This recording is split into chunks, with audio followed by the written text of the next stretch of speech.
खुद को कैपेबल और पावरफुल बनाने के लिए हमारे अंदर मैच्योरिटी और समझदारी का होना बहुत जरूरी है। लेकिन ज्यादातर लोग खुद से बड़े उम्र के लोगों को ही मैच्योर समझते हैं, जबकि मैच्योर और समझदार होने का उम्र से कोई खास लेना देना नहीं होता। बट द मेन पॉइंट इसकी हमारी लाइफ में होने वाले इंसिडेंट और एक्सपीरियंस हमें मैच्योर बनाते हैं। कभी कभी कम उम्र के बच्चे भी अपने से बहुत बड़े उम्र के लोगों से ज्यादा मैच्योर बिहेव करते हैं। सो बेसिकली मैच्योरिटी का मतलब अपनी सोच, इमोशंस, अपने एक्शंस पर बैलेंस और कंट्रोल को बनाए रखना होता है। अगर हम क्लिनिकल साइकोलॉजिस्ट और यूनिवर्सिटी ऑफ टोरंटो के प्रोफेसर जॉर्डन पीटरसन के वर्ड्स में कहें तो उनका कहना है कि हम अपनी लाइफ में जितनी ज्यादा अलग अलग तरह की प्रॉब्लम्स, टफ सिचुएशंस को एक्सपीरियंस करते हैं, यंग एज में जितनी ज्यादा रिस्पॉन्सिबिलिटी लेकर खुद को और लाइफ को हैंडल करते हैं, उतने ही ज्यादा हम मैच्योर होते हैं और एक पर्पसफुल लाइफ जीते हैं। लेकिन वही इमेच्योर लोग खुद को ज्यादा मैच्योर समझते हैं और बिना खुद के टैलेंट को पहचाने किसी भी लाइफ गोल को फॉलो करने लगते हैं। बिना सोचे समझे कुछ भी बोल देते हैं। वह दूसरों की फीलिंग्स पर उनका बिल्कुल कंट्रोल नहीं रहता।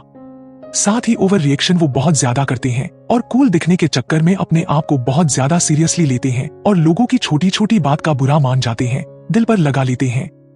और एक समझदार इंसान पर्पस के साथ ही अपनी लाइफ में आगे बढ़ता है। उन्हें क्या करना है, अपनी लाइफ से एग्जैक्टली वह क्या चाहते हैं, यह उन्हें पता होता है।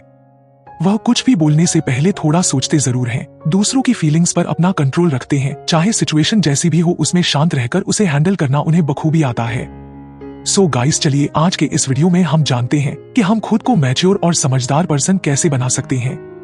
The first point is take responsibility, don't blame. बहुत आसान होता है भगवान को, लाइफ को, दोस्तों को, सिचुएशंस को या पेरेंट्स को ब्लेम करना कि मेरे पास ये नहीं है, मेरे पास वो नहीं है, इसकी वजह से मैं जो चाहता हूं या चाहती हूं नहीं कर पा रहा हूं। ये ब्लेम गेम पूरी तरह से इमैच्योरिटी दिखाता है। लेकिन जब कुछ अच्छा कर लिया तो सारा क्रेडिट खुद को, अपने टैलेंट को दे देते हैं, और अगर उसमें कहीं आगे फंस गए या काम अटक गया तो फिर सारा दोष किस्मत को दे देते हैं। लेकिन किसी को दोष देने से हम पर या दूसरों पर कोई फर्क नहीं पड़ता, क्योंकि जो लोग वाकई कुछ करना चाहते हैं वो बहाने नहीं बनाते, किसी को दोष नहीं देते, अपने फेलियर की जिम्मेदारी खुद लेते हैं, क्योंकि तभी तो आगे बढ़ा जा सकता है। तो कभी भी किसी पर डिपेंड ना रहे, दूसरों से बहुत ज्यादा एक्सपेक्टेशंस ना रखे। मतलब कि don't be a follower, be a leader. Take your responsibility and move forward. दूसरा पॉइंट है अपने कंफर्ट जोन से बाहर निकलना। एक कहावत है कि लाइफ वहीं से शुरू होती है जहां से आपका कंफर्ट जोन खत्म होता है।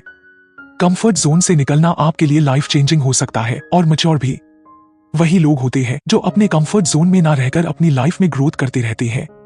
अगर आप एक आसान कंफर्टेबल लाइफ जी रहे हैं लेकिन आपको कुछ कमी महसूस होती रहती है, तो पॉसिबल है कि आप खुद को उतने चैलेंजेस नहीं दे रहे हैं जो आपको आपके डेस्टिनेशन तक ले जाए। इसीलिए कैलकुलेटेड यानी कि सोच समझकर रिस्क लीजिए, ग्रोथ माइंडसेट को डेवलप कीजिए और कम से कम हार्ड वाले रास्तों को चुनना आपकी लाइफ के लिए सही साबित हो सकता है। अगर आप भी अपने अंदर मैच्योरिटी और समझदारी लाना चाहते हैं तो एक सर्टेन ग्रोथ माइंडसेट के साथ डर को अपनी लाइफ में हैवी ना होने दे। नहीं तो आप नई नई पॉसिबिलिटीज को कभी देख नहीं पाएंगे और ना ही कभी नए स्किल्स सीख पाएंगे। जब आप एक स्टेप आगे बढ़ेंगे और सेफ रिस्क लेना ही वो स्टेप होता है, क्योंकि बिना इसके आप कभी भी अपने हाईएस्ट परफॉर्मेंस तक नहीं पहुंच पाएंगे। अगर आप सिर्फ अपने कंफर्ट जोन में ही कंफर्टेबल रहेंगे तो आज आप जहां है उससे आगे तो नहीं बढ़ेंगे। हाँ, ये हो सकता है कि आप अपनी लाइफ में पीछे जरूर चले जाए। Third point, decision makers and problem solving nature. अगर आप मैच्योर माइंडसेट डेवलप करना चाहते हैं तो आपके अंदर डिसीजन लेने की कैपेसिटी जरूर होनी चाहिए। चाहे आप कितनी भी मुश्किल सिचुएशन को फेस क्यों ना कर रहे हो, उस टाइम पर आपको सही या गलत डिसीजन लेने की समझ होनी चाहिए। तभी आप मैच्योर बन सकते हैं और यही आपके सेल्फ कॉन्फिडेंस को भी बढ़ाता है। हर किसी की लाइफ में कई तरह की परेशानियां होती है, मुश्किलें आती रहती है। ऐसे में कई लोग डर जाते हैं, दूसरों से एडवाइस लेने लगते हैं या फिर हेल्प की उम्मीद रखते हैं। ये बात गलत है। एक लेवल तक किसी से एडवाइस या हेल्प लेना तो फिर भी ठीक है, लेकिन आपकी प्रॉब्लम का सोल्यूशन आपको खुद ही करना चाहिए, क्योंकि लाइफ में एक टाइम ऐसा भी आता है जब कोई भी आपकी हेल्प नहीं करता या करना नहीं चाहता। इसीलिए ऐसे सिचुएशन को फेस करना आपको आना चाहिए। इससे दूसरों की हमारी लाइफ में इंटरफेरेंस कम रहती है और आप खुद पर फोकस कर पाते हैं। Next point is don't think that you are mature. सबसे कॉमन मिस्टेक जो हम करते हैं वही यही है कि हम खुद को बहुत स्मार्ट और मैच्योर समझने लगते हैं।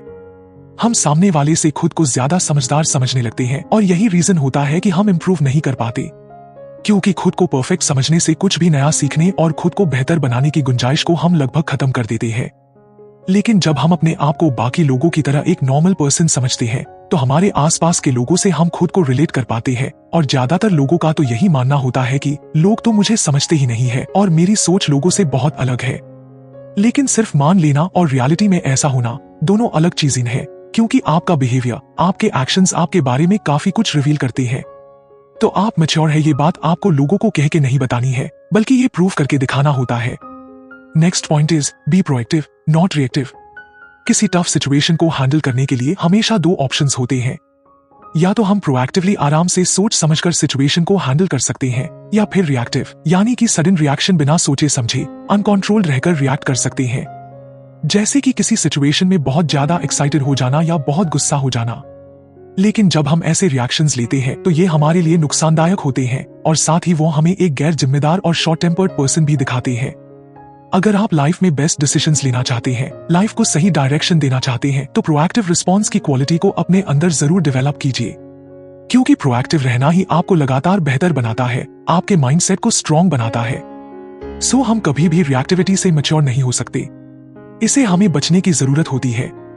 Next point is understand emotions and control them. हमारे इमोशंस, चाहे वो खुद के हो या दूसरों के, सबको समझना चाहिए और उन्हें सही तरीके से हैंडल करना भी आना चाहिए। हम सब अपने इमोशंस को तो अच्छी तरह से समझते हैं, लेकिन अब से आप वो भी समझने की कोशिश कीजिए जो बातें लोग आपसे नहीं कह पाते या जो इमोशंस वो आपको शो नहीं कर पाते। इसके लिए दूसरों के एटीट्यूड को ऑब्जर्व करना सीखिए, इसी से आप उनको समझ पाएंगे।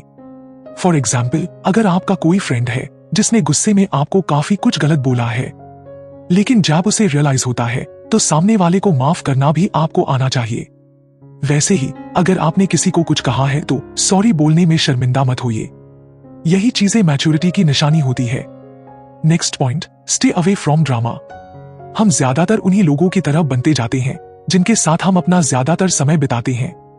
इसलिए कहा जाता है कि हमें अपने फ्रेंड्स और अपनी संगत सोच समझकर चूज करनी चाहिए। इसीलिए जितना हो सके हमें नेगेटिव और ड्रामा करने वाले लोगों से दूर रहना चाहिए। यहाँ सब एक दूसरे से लड़ते रहते हैं, नेगेटिव बातें करते रहते हैं और बुराई करते रहते हैं। जब हम इस तरह के लोगों से दूर रहते हैं तो हमारे नेचर में कभी भी ऐसी कॉपी नहीं आती जो हमें बर्बाद कर सकती है। जैसे जैसे हमारी सराउंडिंग पॉजिटिव और रियलिस्टिक होती जाएगी, हम भी बिल्कुल वैसे ही बनते जाएंगे। मैच्योर होने के लिए ये चीजें बहुत मायने रखती हैं। हम सबकी नजर में जो लोग मैच्योर हैं या समझदार हैं, वह इसीलिए हैं क्योंकि उन्होंने अपने लाइफ एक्सपीरियंस से सीखा है। वह अवेयर रहते हैं और बहुत ही ध्यान से अपनी लाइफ और दूसरों की लाइफ को देखने की एबिलिटी रखते हैं। उन्हें बहुत अच्छे से आता है कि वे अपने गोल्स के लिए लगातार कोशिश करते रहते हैं, स्ट्रगल करते रहते हैं और अपनी कैपेबिलिटीज पर कभी शक नहीं करते। वे अपनी लाइफ को सही डायरेक्शन में ले जाने में बहुत ही माहिर होते हैं। सो गाइस, आई होप ये टिप्स आपको यूजफुल लगेंगे। कौन सी टिप्स आपको अच्छे लगे मुझे कमेंट करके जरूर बताइए। तो आज के वीडियो में इतना ही। वीडियो कैसा लगा कमेंट करें। वीडियो पसंद आए तो लाइक और शेयर करें और इसी तरह की और भी वीडियोस को देखने के लिए चैनल को सब्सक्राइब करना ना भूलें। सो अब हम मिलेंगे अपने नेक्स्ट वीडियो में नेक्स्ट टॉपिक के साथ। अपना कीमती समय देने के लिए थैंक यू।